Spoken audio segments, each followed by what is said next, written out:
Hello, friends, and welcome back to r/ProRevenge. We start our video with a funny story about a new employee who turned out to be a liar and a cheeky guy. But before we begin, don't forget to subscribe to our channel if you're new here and turn on notifications so you don't miss a new video every single day. Here we go. I want that desk. I never thought I had content to post here, but some of the posts in recent days reminded me of a hilarious situation at work a few years ago.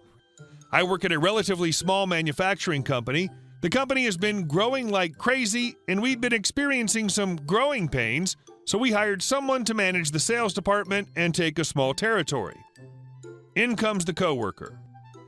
It's his very first day at the office. He's getting a detailed tour of the place in the morning, and he and my boss, co-owner of the company, stop by my cubicle. I'm buried in my keyboard, but I heard someone say, "I want that desk." I turned around to look, and he was literally pointing at me as I sat at my desk. I was blown away. My boss paused for a second and said, no, you're going to sit with the rest of your department. I'm not in sales. That department is literally all the way across the building. Same thing with the conference rooms, which as a manager, he would be using frequently. Also, I don't have a fancy desk or anything. We all have the same cubicle setups throughout the whole company. Imagine the audacity it must take to demand a desk, one I occupied for almost 10 years already, on your very first day on the job. This dude thought he was that hot. He literally didn't sell anything in the year he was with us. That's a record for our company. He was fired after that. A funny story with this coworker is when he told me and a coworker he sold capacitors in the past. So as a joke, I said, "Oh, flux capacitors?" And without skipping a beat, he said, "Yup, made a ton of money doing that."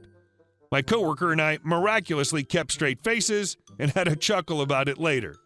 Coworker must have Googled flux capacitors that night because he came back the next day and said something along the lines of, "Oh, I realized yesterday you said flux capacitors. I didn't really sell those." Yeah, no crap you didn't. Edit. I also want to mention that he went to work at a customer of ours after he worked for us. The only issue is he removed us from his resume and denied ever working here to his new company. However, when coworker was with us, he tried selling that customer one of our machines, so they eventually figured out he was full of crap and didn't last there. He landed on his feet, though. He called one of the salesmen here just to tell them he fell into millions of dollars and is living in a mansion somewhere in the Carolinas. Totally believable. And our second story. Bit of a history lesson here, folks. I just found this out tonight while watching a documentary, Gold Mountain Dreams.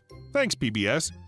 Back in the 1870s in California, Chinese immigrants were under a lot of xenophobia from gold rush settlers and American citizens. They were treated the same way that some races are still treated today.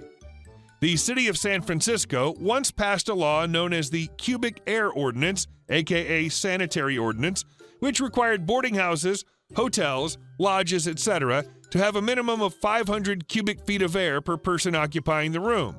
This was meant to be enforced in all areas within the city, but due to prior laws, crimes, and racism against Chinese in California, they were extremely poor and had to sleep with multiple people in each room.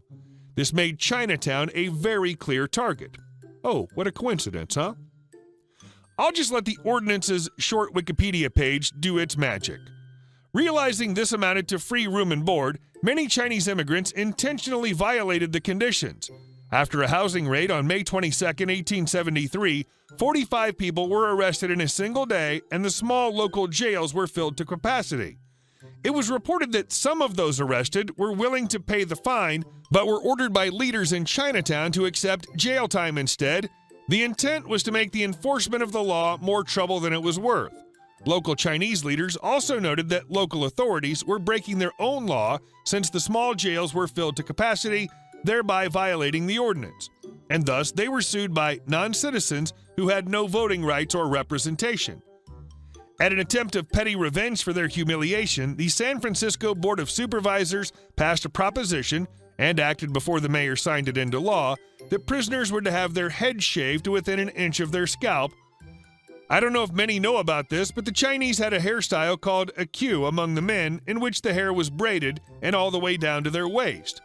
From the wiki for the pigtail ordinance, as a result of the new law, a Chinese immigrant named Ah Kao was arrested for living space violations and had his queue removed at the jail. He sued the sheriff for damages, claiming that the pigtail ordinance caused him irreparable harm. On June 14, 1879, United States Supreme Court Justice Stephen Johnson Field, sitting on the local federal court, despite much criticism from the general public, found in favor of the plaintiff. The criticism against him was mainly that they were shocked by his actions, despite Judge Field being actively anti-Chinese. The cherry on top, I think, is that we watched this while eating Panda Express. Honey walnut shrimp, teriyaki chicken, chow mein if you were wondering. History lesson over. In addition to this being one of the reasons that so many Chinese restaurants exist is because laws were passed that banned them from working in many fields, with one of the exceptions being food service. And our next story. Try to get me fired? Hope you like the clink, B. I'm 21-year-old female, a really easy-peasy person to get along with. I took this job 2 months ago, first time in food service. I worked shifts with 4 different supervisors at different times, all women. 2 of them adore me and 2 of them hate me. One of the women who hates me is in her 60s and the other's in her 30s. A rumor floated around not too long after my initial hiring that I was flirting with customers. This is obviously BS, and the management looked into the allegations. Everyone had such nice things to say. I'm in training to become a supervisor. The woman in her 60s got demoted after this saga because she was being an a-hole to me and another girl, and also for the false allegations and coming up short in her drawer. But that's not the icing on the cake, friends. The 2 supervisors are friends, and the woman in her 30s has been doing some shady crap since I got there. I just had a vibe, you know? And I told this to the other 2 supervisors who were supportive and also a little suspicious, and they let the management know. Apparently, the woman in her 30s was stalling at the register. They weren't sure why she was doing it, but supposedly her totals were coming up clean. They couldn't see in the register based on the angle she was standing at, so they really couldn't do anything. That's when I got involved. We take orders over the phone for pickup. There was a phone by the register, and I would answer the phone by the register or prepare a bag for the orders I already received, so she would be forced to sidestep in order to access the money. They have footage of her hitting no sale to open the register, pocketing the money, and closing the drawer. She must have done this at least 10 times a night. Today they came in and arrested her at work for theft. She was booked and is sitting in county jail tonight. Karma's a B, isn't it? Edit. Every waitress on the shift is able to handle money at the register. At the end of each shift, they tally up what's in the drawer and what pickup orders you processed. We make 10% gratuity on pickup orders, so you get your money at the end of the shift. When things don't match up, the supervisors will use the pickup tips to plug the hole. If that doesn't cover the difference, then they deduct money from your check. She was using me as cover by only screwing up my tickets. She'd keep me on the floor, running tables like a crazy person so I couldn't keep track of what she was doing. So it'd look like I was effing up my own tickets, or worse, that I was pocketing money. She'd then use my pickup tips to plug in the hole that she made, so she'd come up right on the money for the next shift without logging that she needed to do that to come up even. So she was stealing from both the restaurant and myself. And our last story.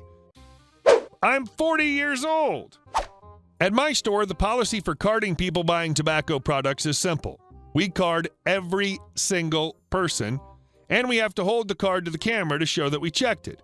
We used to be pretty lenient and use our own judgment, but if they appear to be under 30, we'd ask. Our SM came back from a huge regional meeting, and now they're really enforcing the policy, so we made signs saying, when buying tobacco products, ID is required, no exceptions. I mean, customers read signs, right? LOL. Well, on to the story. It was Friday night. I just worked an earlier shift and was relaxing when I got the call to come in and close.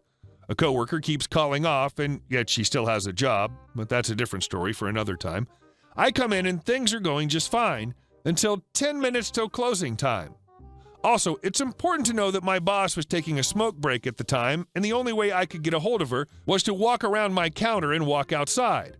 Our store's next door to a sports/biker bar. Every now and then we get drunk stumbling in. Tonight was no exception. This man walks in straight to my register. Our cigarettes are right behind the counter, so he was looking at them and swearing. I'm guessing because we didn't have the specific kind he wanted? Man, give me them Marlboro effers, I guess. Me, after grabbing his cigs. All right, Gonna have to see some ID. And I smile. Are you effing kidding me? You're gonna card me? I have to. I have to card every... I'm 40 effing years old. I'm not going anywhere else. I don't even carry ID anymore. Now I'm at the point I'm terrified. He's PO'd, drunk, and clearly isn't giving a crap about how he speaks to a 22-year-old girl. I'm shaking a bit. I just want him to leave, and I can't even get my boss to defuse the situation. The sign says no exception, sir. If they randomly decide to check the camera and see that I didn't check your ID, I'll be fined and fired. Simple as that. Oh, they checked the camera, huh? Ha! Where's that effing camera? I pointed to him, and he proceeds to take his hat off. I got effing gray hair. I'm 40 years old. Then he flips off the camera and laughs maniacally. He then turns to me. I'm not going anywhere, G-dammit. I tried to catch you before you left. Just sell me the effing smokes. At this point, I'm done. I want him out, and I'm pretty scared that he'll follow me home if I don't sell them. I live nearby, so I do the stupid thing and sell them. At least give me your birthday so I can type it in. I said I was 40 years old. Jesus. I need it for the system to process the sale. He tells me the date. Now, I will do this once, but if I see you come in here again without ID, that's it. No sale at all. Yeah, you have a great night, ma'am. I just shook my head and huffed at him. I told my boss everything, and she was understanding, though she wished she was in there to help me. She said I shouldn't worry too much if they check cameras for the night because it was clearly visible that he'd been giving me trouble. It was definitely my clerk's I wasn't even supposed to be here today moment. Hey guys, thank you all for watching the video. I'll see you in the next one.